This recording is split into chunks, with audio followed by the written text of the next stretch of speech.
What's going on, you guys? Welcome on back to the channel. Now, the newest episode of My Hero Academia Vigilantes just recently came out, and honestly, man, this right here was my favorite episode of Vigilantes as a whole, period. This episode works on so many different levels, from a comedic level to setting up the story for the future to just things that I've been wanting to see. It has just been it was a perfect episode from start to finish. So, let's get into it. Let's talk about the newest episode of My Hero Academia Vigilantes. So, where do I start? Well, I think the best place to start, honestly, is with Koichi. Now, Koichi, throughout these past three episodes, like his arc has pretty much been clear. It's pretty much unlocking new aspects of his quirk and developing on it in new ways. This right here was the best instance of it, in my opinion, because we're able to now see Koichi use his quirk in more offensive capabilities. See, before it was kind of just more like a utility quirk, where kind of like you can see him go faster and all that. He's able to launch himself, he's able to float. But with this new aspect of the quirk, where he's able to take the rings that come from like his palm and he's able to now shoot it outwards, or he's able to create like a gust. That's pretty cool to me because now Koichi has a brand new way to utilize his quirk and create more offensive capabilities for it.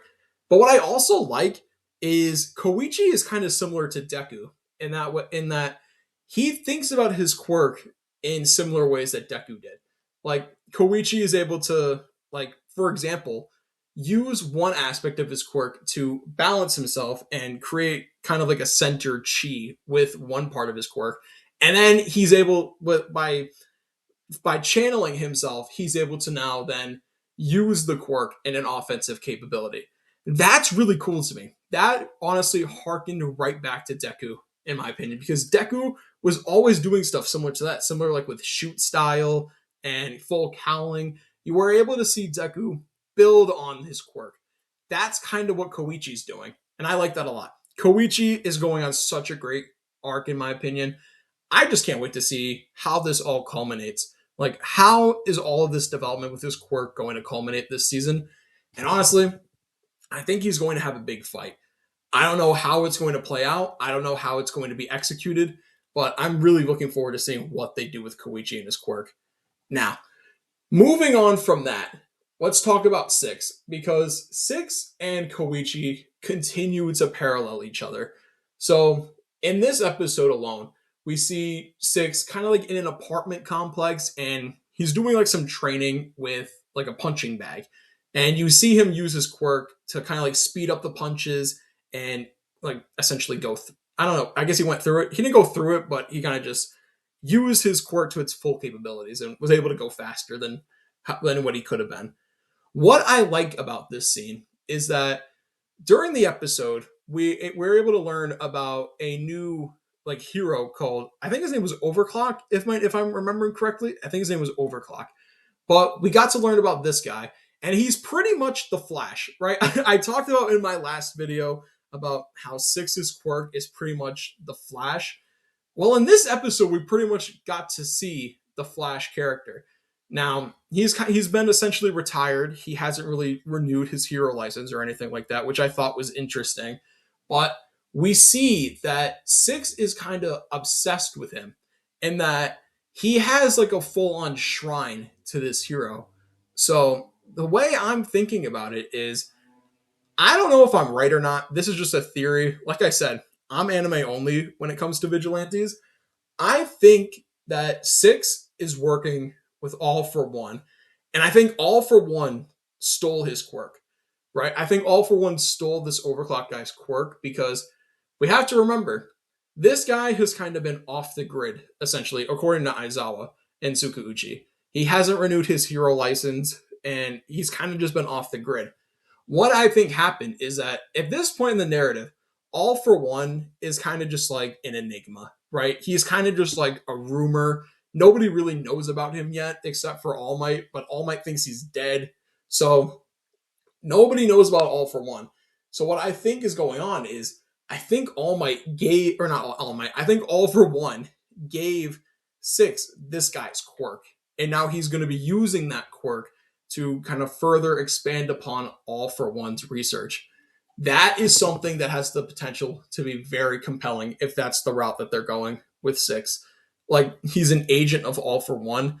That has the potential to be very cool. And I hope that's something that they do, because I want to know how All for One could potentially be integrated, because this is an era of All for One that I'm very interested to see explored more. An All for One that's in hiding, right? Who has to steal quirks from the shadows. I think that's what they're going, and I'm looking forward to that, man. Like, this whole season has the potential to be some of the best content in My Hero Academia, period. So I'm looking forward to seeing what they do next with six, and seeing how they tie All for One into all this. Now, I want to talk about my favorite part of this episode now. I talked about everything else. I talked about Koichi. I talked about six. The thing that I want to talk about now is All Might. All Might in this episode, this might be my favorite All Might has ever been portrayed in the anime. I don't know if it's just because I've missed All Might a lot. I've missed like his hero form and all that. But dude, the beginning of this episode, when you see All Might go to save all those people, and you hear his jingle again, you hear his theme for the first time in I don't know how long.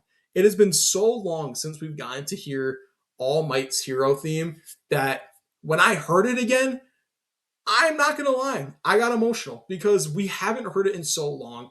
And it dawned on me that we're back in essentially the golden age of All Might as a character.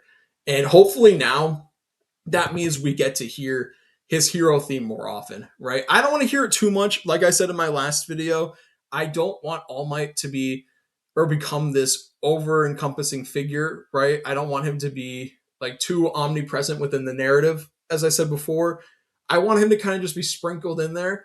But what I like what this episode is doing is it's showing All Might in his like essentially normal form, right?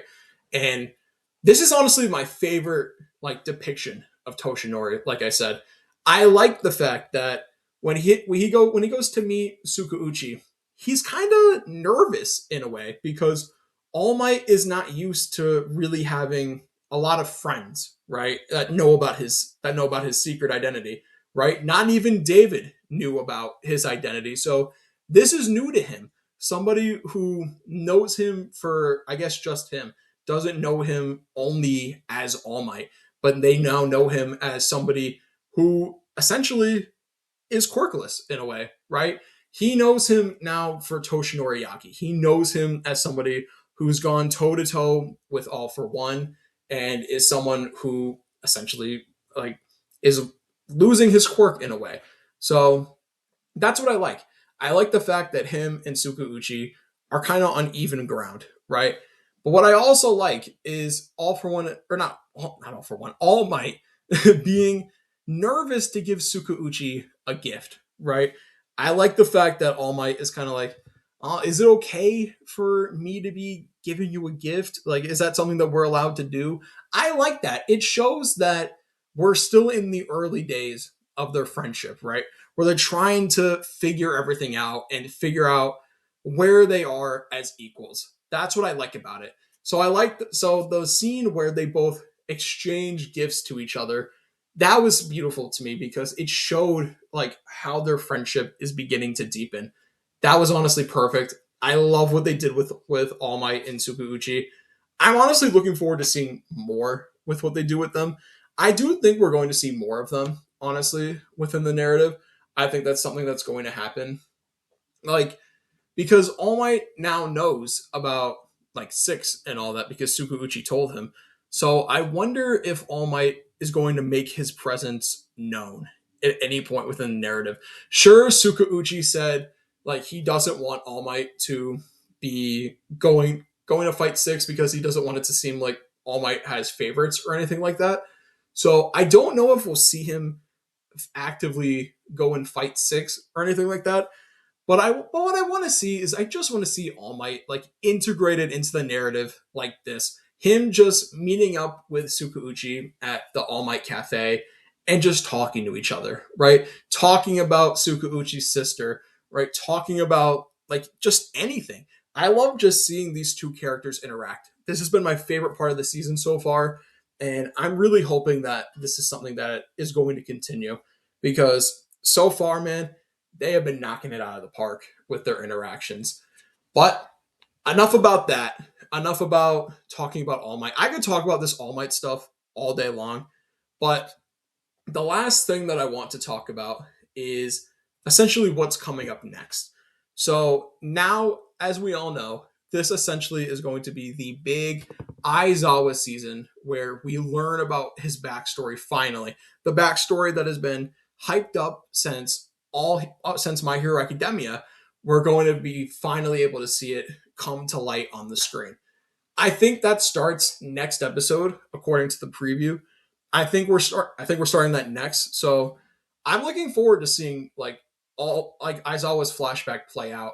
I'm very excited to see that. That is something that I've been waiting for literally for years. Aizawa has been one of my favorite characters, but I've been waiting to see it come to the screen because I had a feeling it would. So I always held off on reading it. But now that it's finally going to come to the screen, man, I'm just looking forward to seeing how they handle it. This is honestly going to be some of the best stretch for Vigilantes, I feel like. So I'm really looking forward to seeing how they handle Aizawa and his past. But I think that's going to do it for me. Let me know what you guys think about this episode down in the comments below. How did you guys feel about it? Did you love the All Might and Tsukauchi stuff as much as me? Especially when like All Might's gift kind of became a gag throughout the episode with the bath salts. Did you guys like that as much as me? Or did you guys think that maybe a past episode was the best episode of Vigilantes? Let me know what you guys think. Like, comment, subscribe. And as always, I'm going to talk to you guys next time.